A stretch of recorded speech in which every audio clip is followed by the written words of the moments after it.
Good morning, everyone, and welcome to the morning show. Good morning, Andy. Good morning. How are you today? I'm doing okay, but I would love to be in Augusta, Georgia. I see you have your Masters outfit on today. Yeah, I'm a Masters fanboy. I love the Masters. I'd like to go. I would too. I think everyone, any golf fan would love to go to the Masters. It starts today, although a little bit of a delay. There's rain in Augusta. We have a leader. Already? Jose Maria Olazabal, 56 years old. He's at 1 under after 1. Already? Mm-hmm. Awesome. Your favorite, Tiger Woods, tees off at 11 o'clock. You know who's missing this year? Phil. Lefty. Yeah. I don't think anyone's going to miss him this year. No. You know who else is missing? Um, There's a former Masters champion sitting in jail. You're kidding me. No. Really? Yeah. Danny Willett? No. Angel Cabrero. Oh, yeah. Yeah. He's in jail still? It was Yeah. drugs, right? No, domestic abuse. Oh. He's In his home country?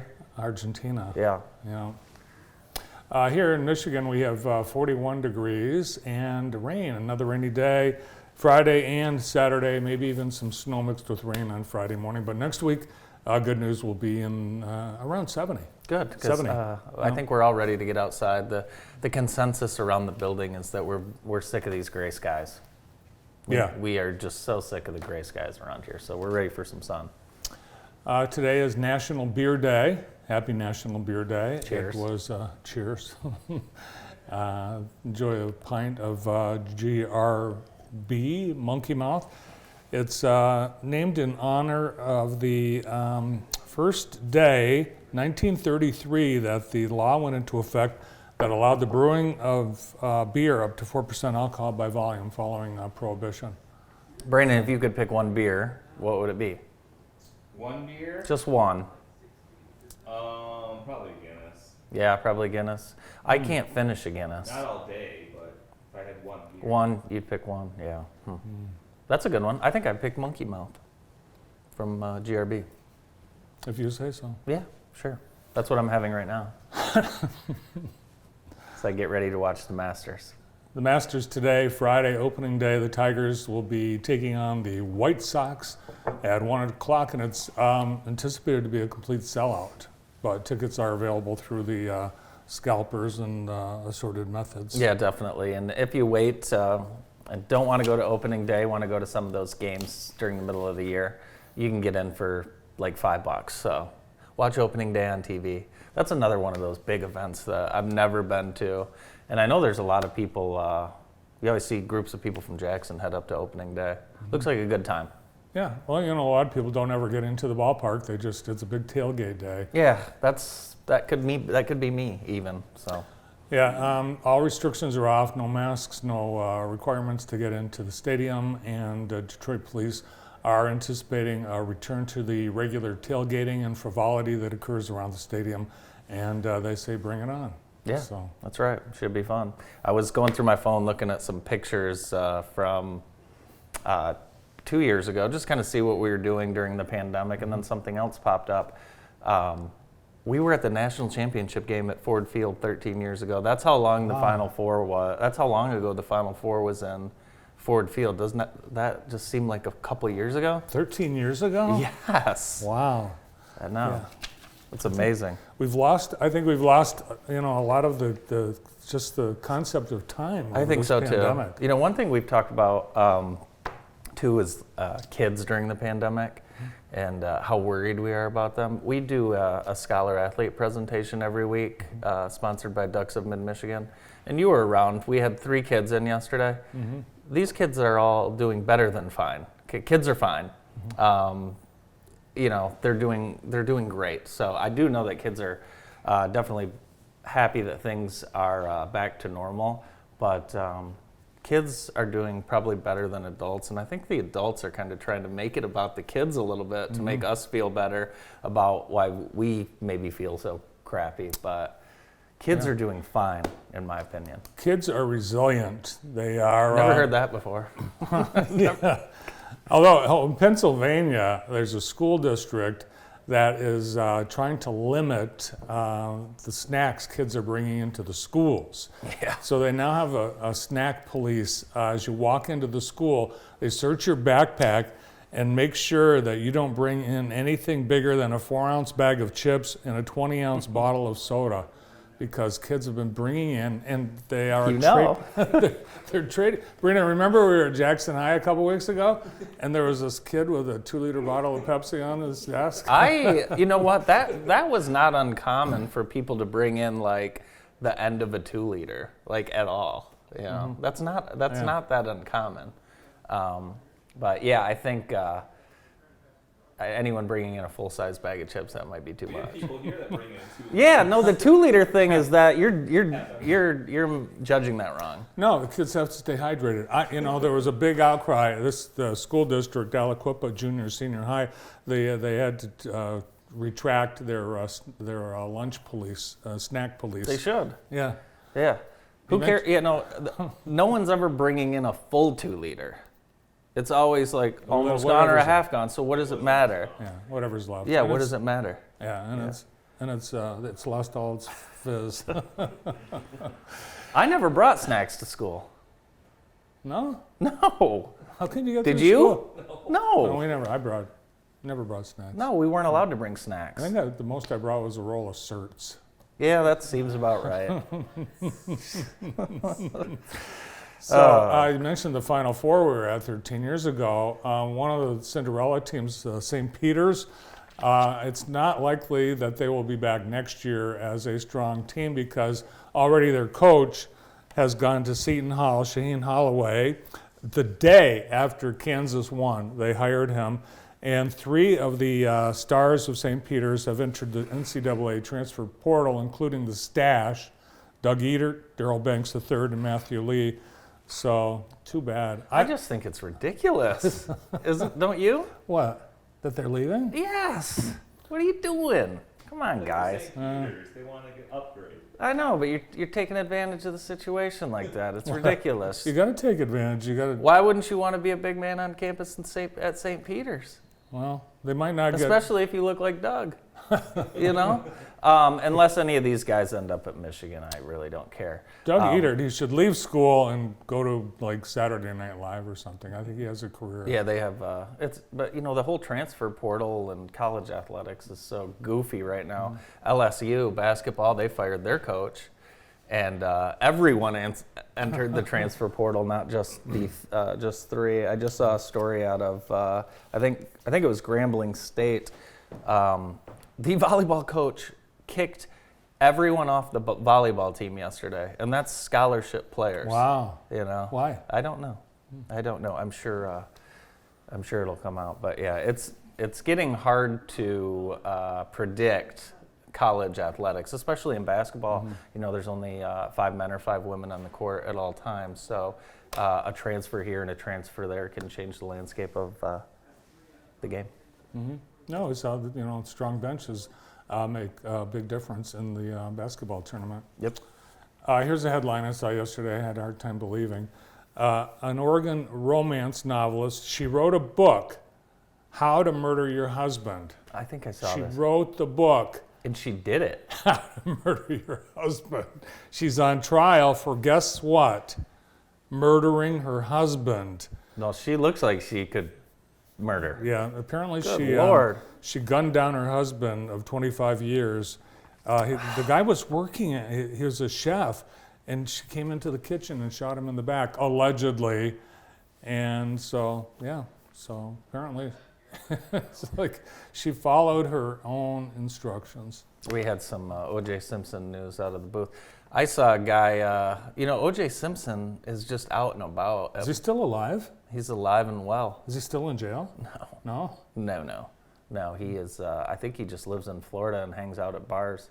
But he still has fans come up to him nonstop.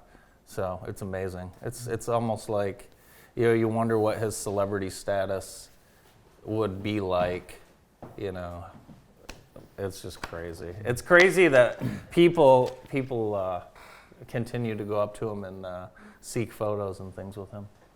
But I tell you what, she looks like she's guilty, in my opinion. Yeah. Ketanji Brown Jackson is likely to be confirmed to the Supreme Court later this morning. First black woman in the nation's highest bench. That's expected. We've already got 3 Republican senators that said they will side with the Democrats to approve her, so that's expected later today. Pandemic, the state has changed their reporting once a week now, and they've added probable cases. So we've seen the number of cases skyrocket because they're included probable cases, but now just once a week. And in Jackson, we had 13 new cases yesterday. Yeah, so we're, one of the topics has been with that new variant, why hasn't the outbreak, why haven't there been a ton more cases? Well, remember the Delta variant? No. It came and it went. Yeah, they come and go, right? Yeah. There's a lot going on this weekend. Tomorrow, there is the Summit on Violence, and that's happening at the American One Event Center, and I believe it starts at 8:30. You can register online or register in person. I'm going to go out to that tomorrow for at least a few hours. Should be a good turnout. There's already over 160 people, but there's going to be a great guest speaker. Jermaine Merritt, former gang member in Chicago, is going to tell his transformation story, and looking forward to hearing that. And then on Monday, the Chamber's hosting an economic luncheon, and it's a topic that I think really the entire country is thinking about, attracting and retaining talent. So they'll have speakers from Melling and IST, our good friends at IST, on Monday. So if you'd like to sign up for that, you can visit the Chamber's website. Yeah, Doug Scott, HR expert at IST, will be on the panel. Also this weekend on Friday and Saturday, it's robotics at Spring Arbor University. Big competition, and a lot of local schools will be participating. We'll be out there as well. And you're welcome to go out and watch. It's amazing how packed the McDonald Athletic Center will be with that robotics competition. Yeah, and it's no different than the crowd level of a major sporting event. Yeah. I mean, it is intense. It's fun to watch. If you've never been, I highly recommend it. You were out and about yesterday. I was. Yeah, we didn't have any sports really going on, so we don't have any scoreboard. But Brandon, Lucas, and we were able to take a trip to Habitat for Humanity, and they have a couple great fundraisers kicking off in April.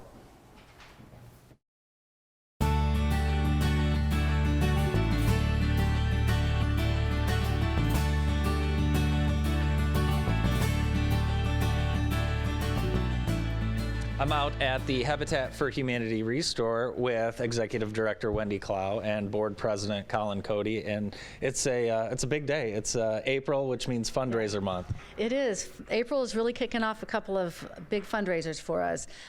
We have one that's called Home is the Key, and Home is the Key is a restore-focused type of fundraiser where when you come in and shop, you have the opportunity to donate a little bit extra for the Home is the Key campaign, and then when you do that, you're going to be entered into a drawing. We have some great partners around here that have donated some great prizes for that. And it's also an awareness campaign. That is something that is done, it's a campaign that's in partnership with all habitats across the country, and also in partnership with HGTV and the Property Brothers. They're doing commercials and different things like that. So it's a big fundraiser for Habitat nationwide. So that we want people to stop into the store.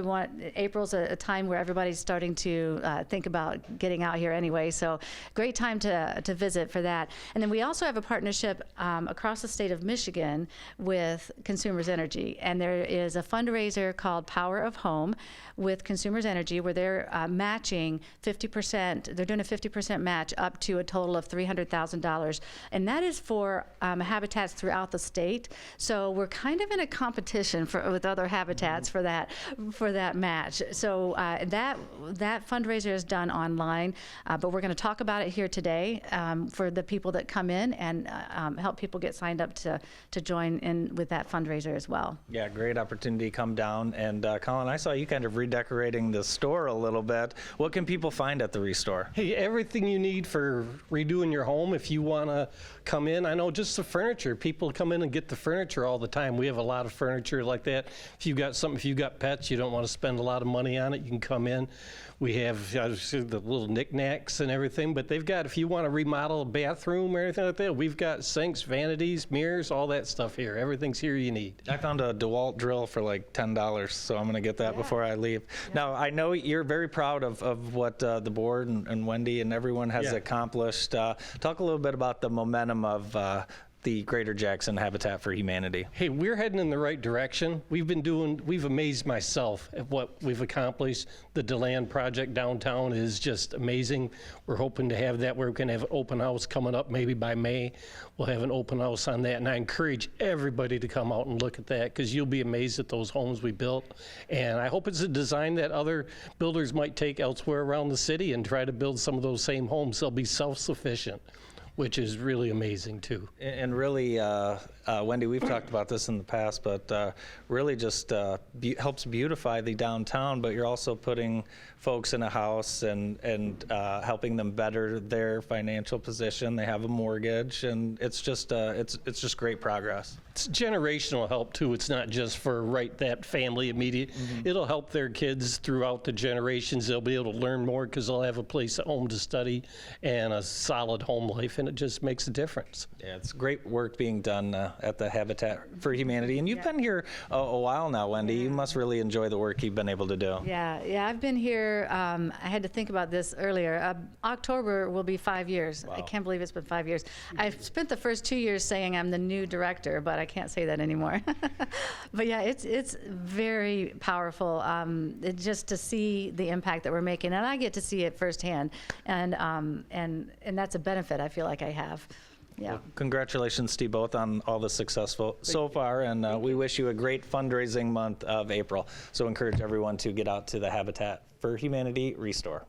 They have some great stuff out there. I found a DeWalt drill and battery for $15. Did you buy it? No, I saved it for someone. I told someone here about it, though.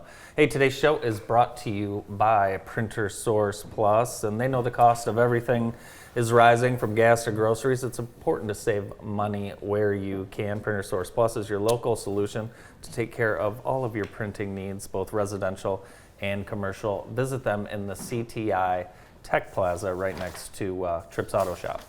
We have a great show for you today. We're going to talk about birds, environmental health, and more with Don Haydick from the Jackson County Health Department after this.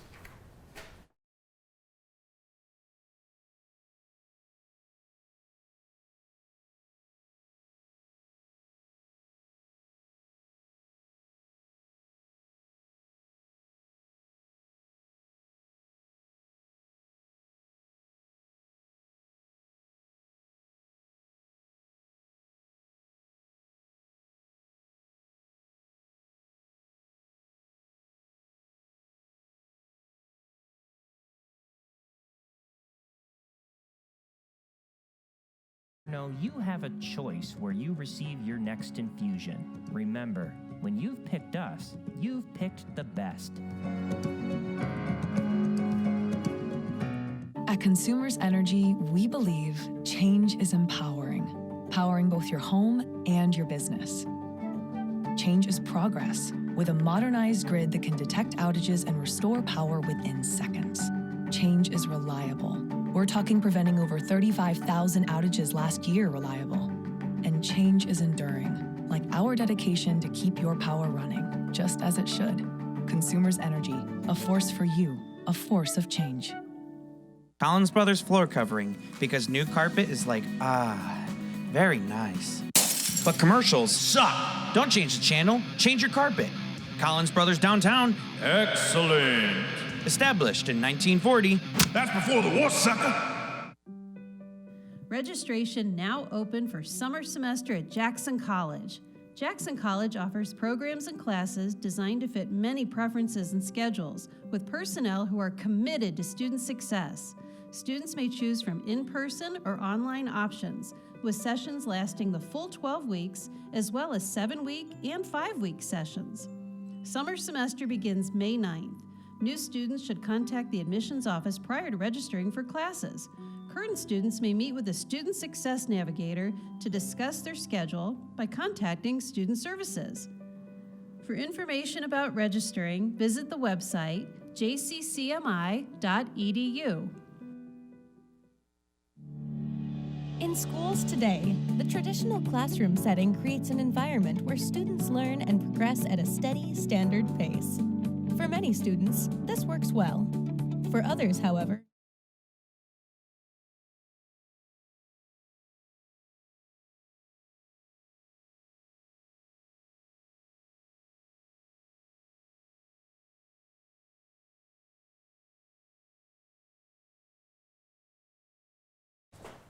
We're back on the morning show, and April is National Minority Health Month, an important time to recognize the gaps in health care people of color contend with in our communities. Minority groups experience inequalities in our healthcare system, which creates a disproportionate burden of preventable disease, death, and disability when compared to non-minorities. The Center for Family Health works hard to ensure equal access to care for all our patients. Visit centerforfamilyhealth.org today to learn how the center works to provide equal care for all. The Center for Family Health has been opening the door to health care for all in Jackson County for more than 30 years.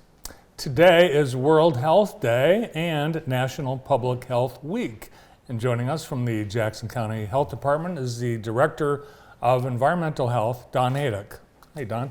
Well, hi, Bart. Good to be here again. Morning, Don. Morning, Andy. Happy National Public Health Week and World Health Day. Well, thank you. It's an annual item that the National Public Health Institute puts out every year. We're happy to celebrate it, and as well as this opportunity to get some information out to your audience. This is the time of the year when bird flu kind of takes over the news a little bit. You hear about these cases. Anything going on in Jackson? Well, not in Jackson specifically yet, okay, and that's a big word, yet. It may, it's the old when and if issue on bird flu. This happens to be building up to the worst year for highly pathogenic avian flu since 2015. It's already been detected in 24 states. It kind of got its start over in the Mid-Atlantic area, the Carolinas, but now seems to be centered in the Iowa center part of the country where there's a lot of poultry operations. It has a very, very, very low potential for human impact, okay? But poultry prices are going up because if a flock becomes infected, basically the response, culling the flock, okay? So I don't know the exact number, but we're already into millions of birds having to be culled, okay? Euthanized essentially. Obviously that takes out some of the supply. The demand is still there for chicken. I love my chicken, okay? And as we have seen, the prices are going up. That's only one component of the price increase, but it's a factor. Yeah. Let's face it. Zoos that I saw yesterday, zoos and other avian places are bringing the birds in. They're keeping them from being outside at all. Well as some of their other animals too, but mostly the birds, you're right. And we recommend that for all the backyard flocks. We have a lot of people who have small backyard flocks for eggs or meat chickens, what have you.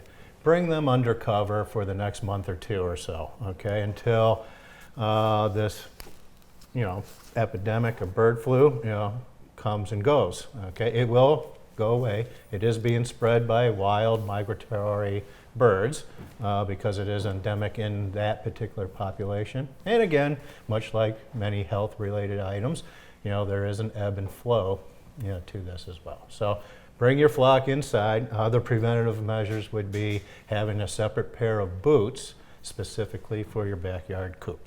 Bird boots. Bird boots. Do not, bring those boots elsewhere because all you potentially might be doing is spreading the virus, in other areas. I think we've become more aware of public health, the importance of the community's public health because of the pandemic. That's I know it's the silver lining when it comes to public health education, but that's part of what affects this week as far as how you're celebrating and observing Public Health Week. Yeah, we want to make it, the people understand public health focuses on the long-term view, generally speaking. Okay, we also, do community population, but the individual as well. So our programs, that focus on the individual, WIC, women, infants, and children, basically nutritional help, guidance, as well as blood lead testing. We have MIP, MIHP, Maternal Infant Health Program. Okay, again, another program for mothers and children. And then we also do a lot of that, but we also work on the long-term and collaborative relationships. So, I mean, we've been involved with what's now known as the Jackson Collaborative Network, which has evolved from the Health Improvement Organization Collaborative Council. 10 plus years we've been involved in that. I've been here 8.5 years, and that's working with all the various network agencies. And currently, there is 155 local agencies involved in that network. So there's a lot of collaboration going on. How's the workforce in the department locally and across the state and nation? Are more people getting into public health or leaving public health since the pandemic? Well, since the pandemic, we're still in the pandemic. Let's clear that up. Sure. Okay, yeah, we're in a lull. Yeah. Okay, but if you pay attention to the global news, England has currently got 5 million cases of the BA2 Omicron variant happening. So, pandemic's not actually over. Sure. But getting back to your point of the workforce, public health took a hit. Healthcare system took a hit during the past 2 years. In fact, driving to work this morning, I heard a news story that healthcare in general is still 300,000 jobs less than it was pre-pandemic. That's focusing on patient issues in the healthcare system. Let's face it, heart attacks are still happening, diabetes, I had a knee operation, pre-pandemic. Some of that was delayed, and for folks, but healthcare is down in workforce. We're down in workforce. It's going to take time to build that back up to pre-pandemic levels because both systems need fully staffed personnel. And the career has been shown to not be as attractive right now because of the stress and strain that everyone's endured. It's never been an easy job, and the past 2 years made it a little bit worse. Let's call it for what it is. There's a little bit of stress, a little bit of outrage, public health. I mean, luckily it didn't occur here in Jackson County, but there have been a couple instances where health officers were actually threatened, and one was purposely driven off a road. So let's call it for what it is. There's no reason for that. That's an extreme reaction to something you don't agree with. So yeah, there's a lot of that these days. Yeah. But baseball season started. Yeah, so that will help. Yeah, that's right. Are you a Tigers fan? Oh, of course. Yeah. I grew up in the Detroit area, Okay. St. Clair Shores. Growing up, I'm of the age I saw the '68 Tigers. Nice. Okay, I'm giving away my age. Did you ever go to an opening day? It's been a long time, Yeah. but I did, and many times, and including opening days where we're sitting in our winter jackets and watching the snow Right. fly, Yeah. which might happen tomorrow. Yeah, absolutely. Yeah, snows. It's possible. It's possible. Anything's possible in Michigan. So each day this week during Public Health Week, you are focusing on a different area and topic activity at the health department. Well, sure, and truth be told, we focus on these topics every day, 24/7, 365. I can throw the cliches out as well, but again, today public health is where you are. Well, we're here, and across Michigan, there's 45 local health departments. That's how Michigan works. We have the state health department, but then we get down to the local level to deal with the residents and the communities at the local level. So 83 counties, 45 health departments. Some of those health departments are multiple counties. So that's one way that public health is actually right where you are. And then We already talked about the workforce. That was, today's Thursday, Tuesday's focus was workforce. We've gone through some evolution at the health department ourselves, where we've had to do some hiring to replace workers that have left for one reason or another, either through retirement or they've just found different focuses within their personal life. Who knows? But we've had to do some rehiring. Yesterday was basically community collaboration and resilience. Okay, we are resilient. We've been through 2 years of extreme, hard, stressful response to the pandemic and trying to maintain our programs, which we have. Sure, there's been some bumps along the road, but we're resilient. We're bringing those back. WIC is back now in person to some extent, well, a great extent. Environmental health is in person, but yeah, there have been some changes. We're a little bit more remote work in areas that makes efficiency sense. But then tomorrow, what's tomorrow? Accessibility, closing the health equity gap. That gets back to that Jackson Collaborative Network, the 155 agencies.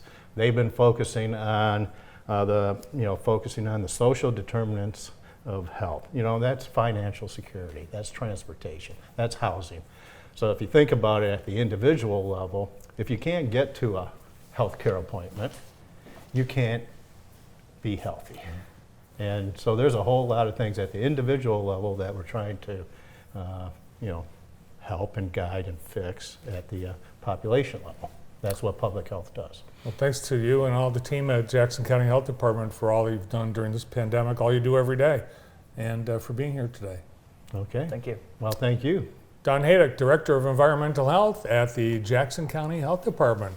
Next up, we'll be talking about solar energy. Stay tuned.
Welcome back to the morning show on JTV. Today's show is brought to you by Vermeulen Furniture. Now in their third generation of being locally owned and operated, Vermeulen's prides themselves on offering great brand name furniture at affordable prices. Thanks to Vermeulen's for helping us bring you today's show.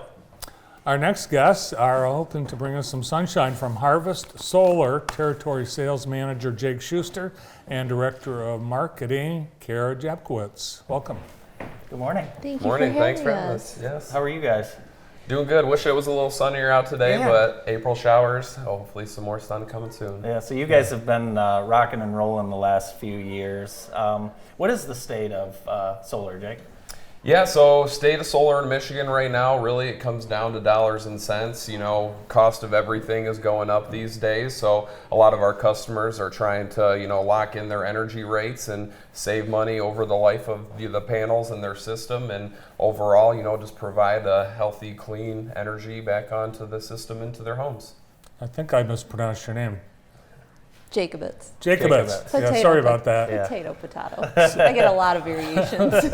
So the conception of having solar energy for your home is that the panels overwhelm your property, and that they might even be just too unwieldy to even be to be effective.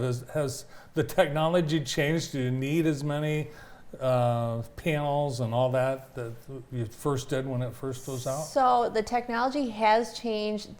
They're becoming more efficient and growing in size and all that stuff. The racking components are improving too. The thing about it is solar seems so simple and taboo, but solar does not make sense for everybody. Mm-hmm. Every system is custom tailored. That's a big thing about Harvest Solar is we're a turnkey company where from the start to the finish, you will be dealing with our people. So that means, we're going to have probably, one of our great sales associates come out, check your property, do a site assessment, and look at that energy bill, see what your usage is, and then come up with a recommendation that's going to best fit your needs. And then from there, it's going to be our construction crew building the project that our engineering team designed and all that stuff too. So from start to finish, it's us, and it's all going to be custom and tailored to get you to your energy goal. And sometimes it just doesn't make sense for people to do that. So we try to be really informative, walk people through the process, and tailor the system to what is going to get you to. And some people go for the environmental factors. Some people go for money saving factors. Some people go for branding components and all sorts of stuff. So there's a bunch of different goals out there. Yeah, there's a lot of confusion. You'll see, articles pop up here and there on tax incentives or tax credits. But you guys do a ton with businesses. I know you've done some stuff locally. But what is your specialty? What's your bread and butter? Yeah, so we focus primarily on agriculture and commercial solar arrays. We do a lot of residential work off that too. I mean, we definitely like to take care of our people in the greater Jackson area. So we kind of dabble in a lot of it. We do some utility scale solar on the bigger fields that you see, building those and constructing those. But the most of what we do is your small to medium sized farm, commercial business, because they can really take advantage of the incentives that are out there, so it'll pay off a little bit quicker for those types of setups. But we really take a look at every situation, and even if it's a project that we can't help out with, we can always make a recommendation and kind of point somebody in the right direction. Do these two make you say MBA after you say their name? Oh yeah, Luke and Mark. Yeah, a couple of great guys, and of course, Mark founded the company. And one thing, looking at all these projects you guys are doing, everything is just so damn clean. When it's done, I assume that your customers are just always really happy with the product. Yeah, and that's definitely what we, focus and strive for at the end of the day. It really all comes down to customer service and making sure that we're providing our customers with essentially a clean looking array and something they're going to be happy looking at for the next 30 plus years. So high quality components is what we like to focus our time and efforts on. Do you think the size of the panels will get smaller over time? So maybe we just have at our house one, say 6x6 panel taking care of the whole house. Do you see that they're down the line? With the shingles. Oh, solar power. Yeah, Tesla was working on solar power, so they look like shingles, and they're very sleek. So yeah, they're coming up with there's they're even making them like into sculptures now. Yeah. Like there's flowers that bloom and move and things like that too. So they're coming a long way. Yeah. Yep, getting a lot more efficient year by year. The panels are getting slightly more efficient every single year. So it's been a steady progress year over year. The square footage is shrinking as well too. So I'm sure it's just a matter of time before it's And then optimized. you had a customer who made a solar patio.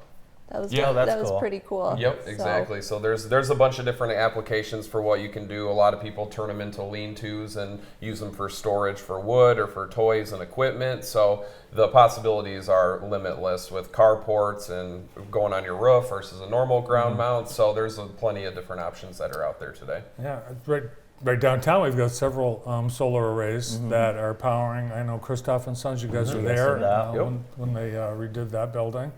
And driving by, you don't even notice it because they've got it lined up in the back. And how's that working? In a downtown, it's possible, isn't it?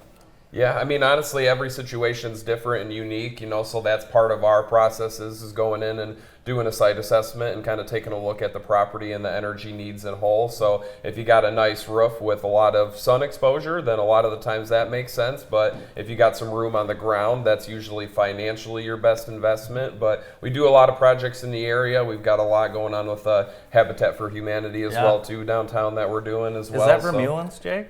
I think that is, Yeah. yes. Yep. Vermeulen's. Very cool. Yep.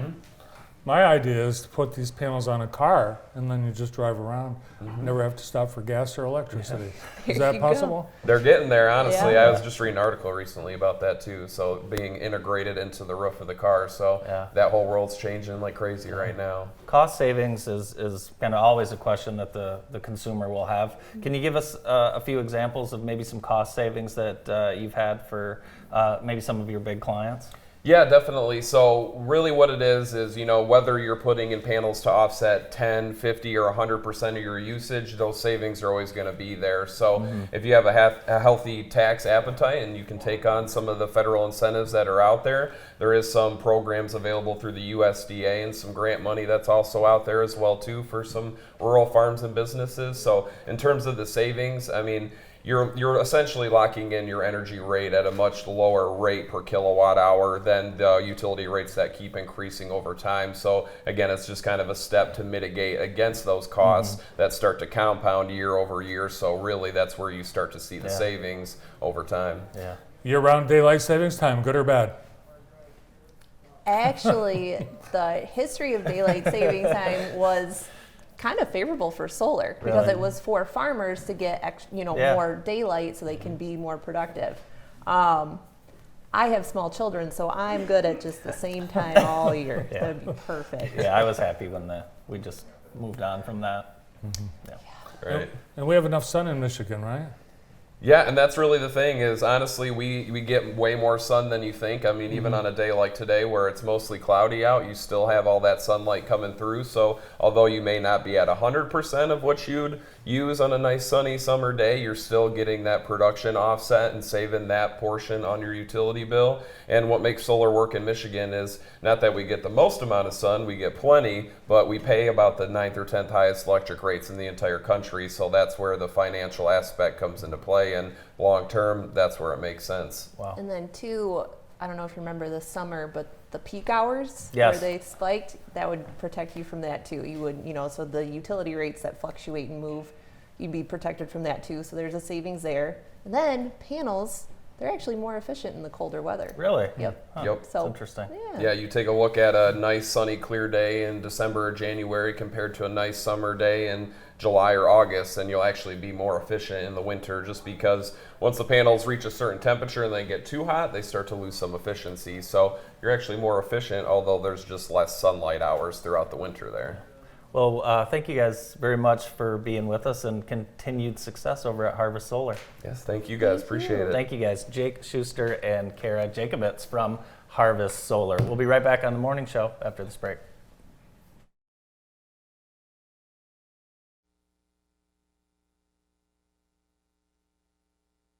So you think your house has mold? You're not alone. For more than 15 years, Midwest Enviro Solutions has been helping people identify and destroy mold in their homes and buildings. Our thorough inspection covers every aspect of your property, from the attic to the basement to the foundation, in less than an hour. If mold is identified, we know just how to get rid of it with all natural processes and keep it out. We can also turn crawl spaces into dry places with crawl space encapsulation. Call us today at 734-915-0066. Let True Community Credit Union be part of your journey as you seek your next adventure with a new boat or RV. True Community Credit Union offers rates as low as 3.5% APR with no payments for 90 days, now through April 30th. Plus, we make applying for a loan easy. Visit trueccu.com today.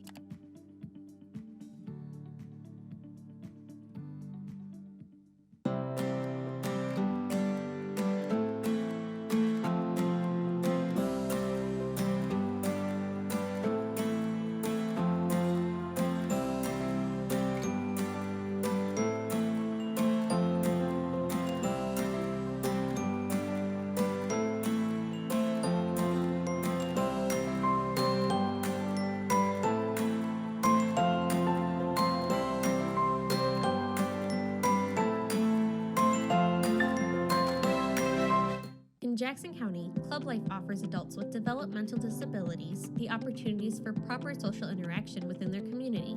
Positive experiences in their community can lead to lasting relationships and increased self-confidence. Club Life's goal is to engage, enrich, and empower adults with developmental disabilities in Jackson County by offering different club events that will provide safe and quality programs for our participants. Interested persons can visit our website at www.theclublife.org to register. At Blair's Car Care, honesty and customer satisfaction have always been the most important thing for us. We have been serving loyal customers in Jackson County for almost 100 years. We do auto repair of all sorts, including tires, alignment, brakes, oil changes, and much more. For more information, please call 517-782-8116 or come stop by at 2424 Wildwood Avenue and experience for yourself what makes Blair's so special. It's kindergarten and Young Fives roundup time.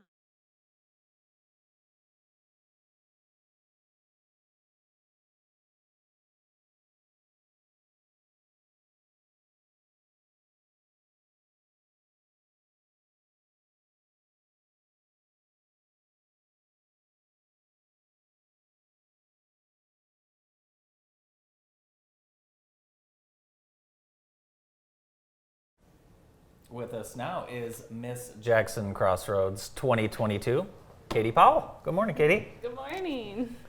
When were you crowned Miss Jackson Crossroads? I was crowned last August, so Okay. 2021. So it was a very exciting time. I wasn't expecting it, but it's been a great year so far. Awesome. Have you been able to get out and about in the community?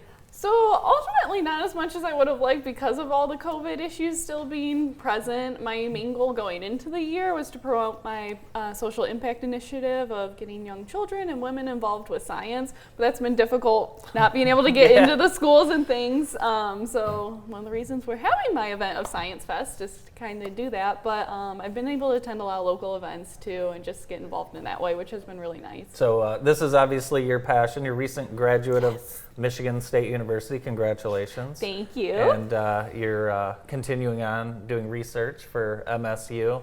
What type of research are you working on right now? Can you tell us? I can talk about my research all day long.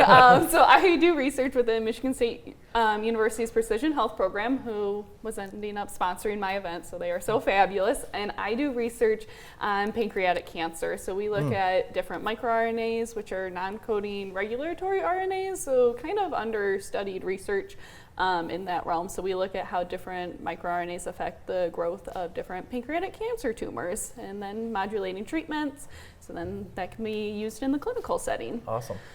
Very Do you cool. know what she said? Something about rocket scientists, right? Is that it? Something? Yeah, close enough. So you brought a beaker. I do know that. Is that right? It's a beaker. Not technically a beaker, is it? It's an Erlenmeyer flask, but close enough. I knew it. Is that what's that? That's a measuring cup. That's right? a measuring cup. Yeah. Perfect.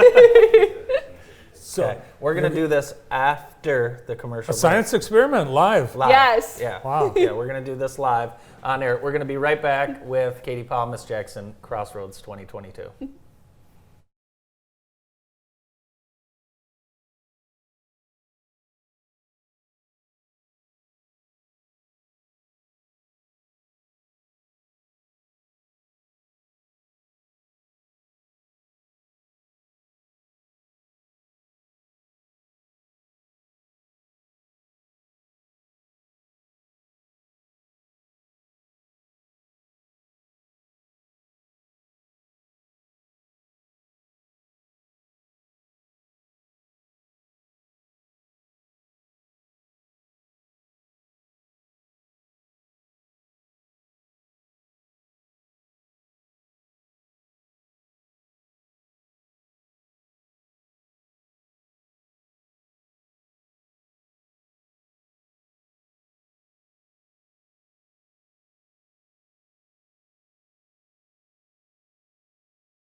We're back with Katie Powell, Miss Jackson Crossroads 2022. Katie's a Michigan State alum and a Brooklyn Columbia Central alum, and you're bringing science to town. Yes, we are. I'm very excited to bring science to Jackson.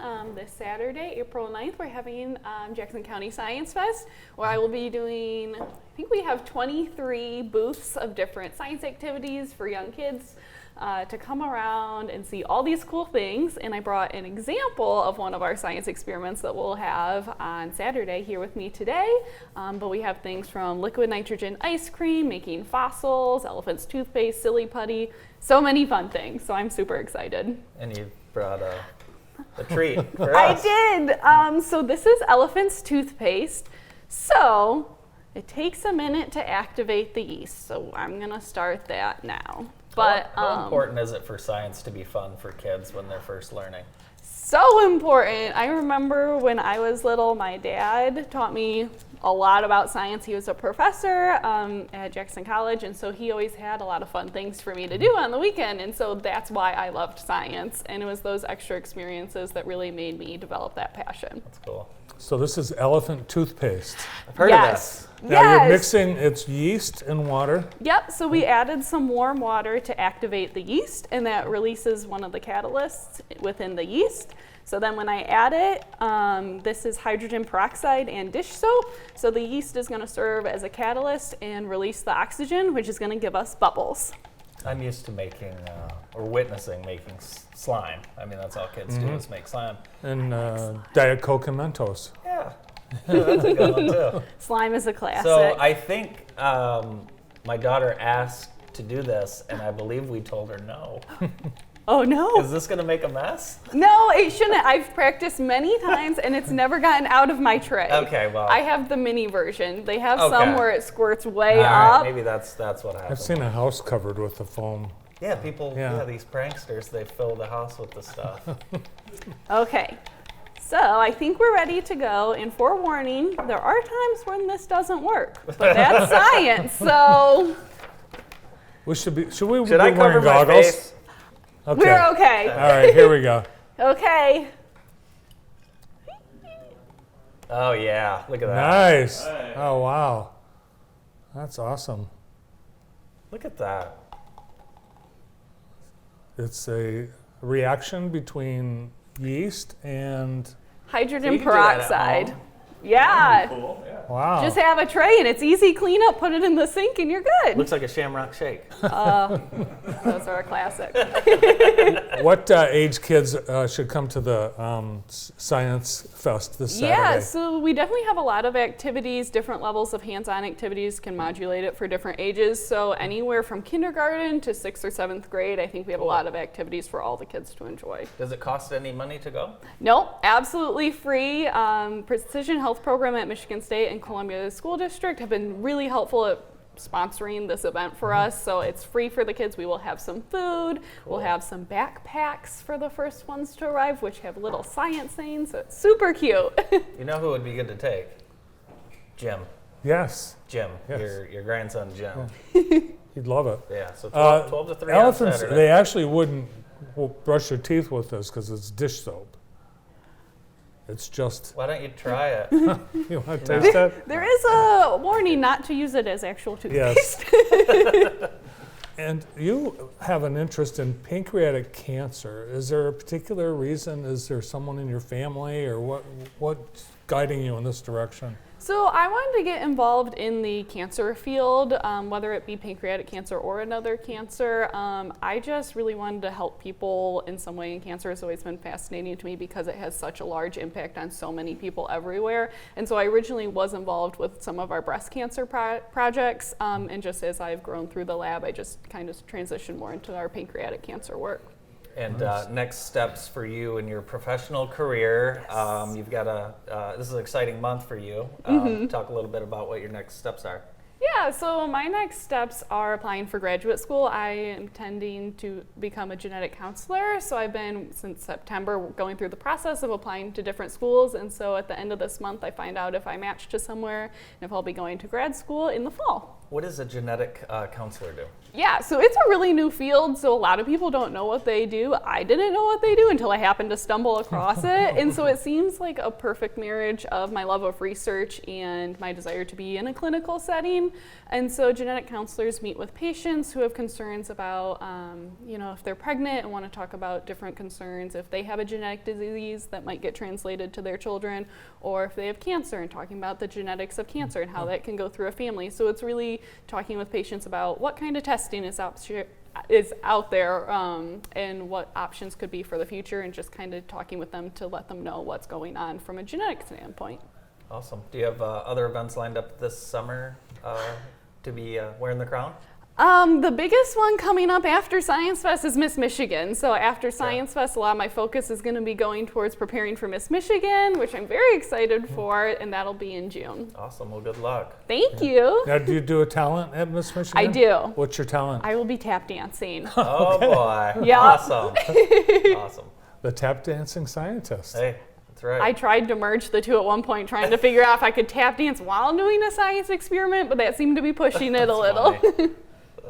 Well, I think you'll go far. I do too. Very impressive, and we'll look forward to seeing you Saturday at Columbia Central. Thank you so much.